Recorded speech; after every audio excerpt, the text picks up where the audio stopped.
అయితే పెట్టేసుకొని హ్యాపీగా సంతోషంగా పూజ అయితే చేసేసుకోవచ్చు. ఫస్ట్ వంట అయితే స్టార్ట్ చేసుకున్నామంటే అక్కడికి సగం టెన్షన్ ఉండదన్నమాట. అలాగే మీగడ కూడా చేయాలి. మీగడ మొన్న తీసాను కానీ చెయ్యలేదు. అలాగే తీసి మళ్ళీ ఫ్రిడ్జ్‌లో పెట్టాల్సొచ్చింది టైం కుదరక. సో, మీగడ చేసి పెట్టానంటే నెయ్యి వస్తుంది కదా! నెయ్యి కొనుక్కోవాల్సొస్తుంది లేకుంటే.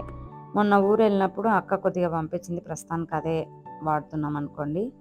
ఇంకిప్పుడు దేవుడి పువ్వులైతే తీద్దామని చెప్పేసి దేవుడి దగ్గర ఉండే లైట్ అయితే ఆఫ్ చేశాను.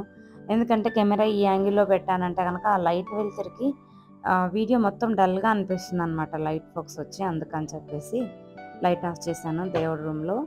లైట్ వేస్తే చాలా బావుంటది. అందరూ వచ్చినాక మా ఇంట్లోకి ఎవరైనా వంటింట్లోకి వచ్చారంటే గనక దేవుడి మందిరం చూసి చాలా హ్యాపీగా ఫీల్ అవుతారు. నాతో చాలామంది చెప్పినారనమాట.